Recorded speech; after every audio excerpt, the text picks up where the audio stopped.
Hey folks, Serena McKnight here with Cycle World, and what I have in front of me is Royal Enfield's brand new Meteor 350.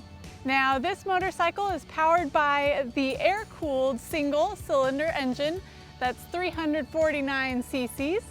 And this motorcycle is very exciting for the beginner market. It's a casual cruiser for everyday riding. The engine, I was particularly impressed, has very minimal vibration thanks to the balancer shaft. And the power delivery is very smooth and very approachable for beginner riders. On our in-house dyno, this little single pumps out 17.4 horsepower and 18.2 pound-feet of torque. There is a slight delay in power as it builds up, but you get it very smoothly and very approachably. Now, this bike has a 5-speed transmission, and quite frankly, you don't realize that you're missing that extra gear. On freeways, I was able to go easily 70, 75 miles an hour, which might be a little slow for California traffic, but it gets the job done and it's not vibrating like crazy on the freeway, which I was very impressed with. Now the clutch lever is a little bit meaty, but that pull is very easy for beginner riders.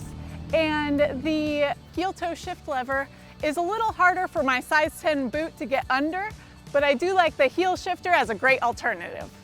I was also very impressed with the handling of this machine.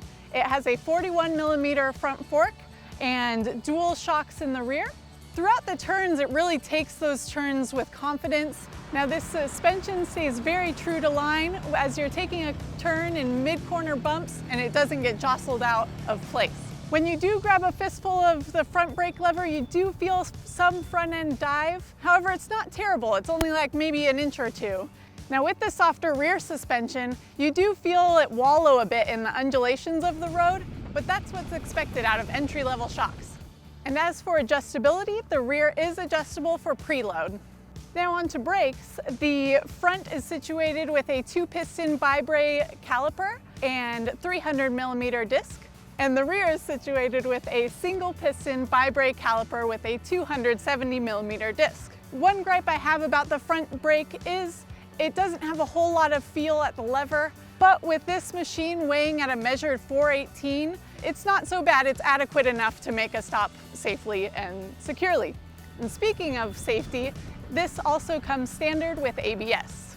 And if you're not stabbing at the brakes, ABS intervention does not intervene in any aggressive way.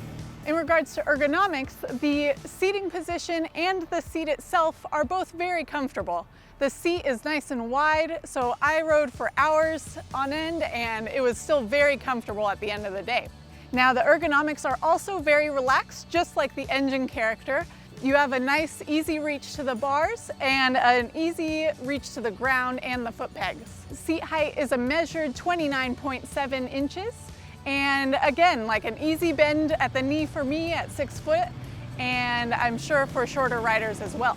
And with passenger accommodations, the Enfield has nice grab bars and a equally cushioned seat. And if you do step up in trim levels, you do get a backrest as standard.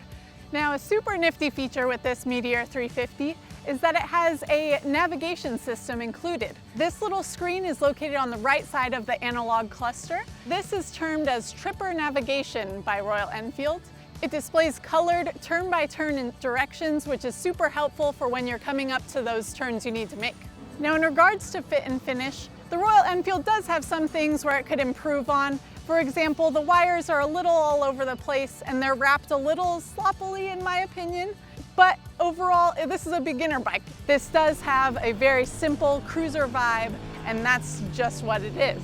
You have the analog speedometer with a little LCD dash in the center, displaying information like fuel levels, trip meters, mileage, etc. The Meteor does come in 3 trims, and this one is the base level, known as Fireball. It comes in Fireball Yellow or Fireball Red. You could also go up in trim to the Stellar or Supernova trim levels, and those basically add a backrest, and then at the Supernova level it includes the backrest and the windscreen. What makes this base model unique though is that it comes with the pinstriped rims and the blacked out detailing. Overall, I am very impressed with this casual cruiser. Royal Enfield did a great job with this single-cylinder engine powering this motorcycle. as well as with the suspension and handling. And it does a great job in what it's built for. It's built for that casual cruise, whether it be a beginner rider or a seasoned rider. I think anyone can enjoy this bike. And now it's giving the Honda Rebel a run for its money. So it's great to see another addition to the beginner cruiser market. Now that's it for this first ride review of the Royal Enfield Meteor 350. If you liked what you saw, be sure to like, comment, and subscribe. Thanks for watching.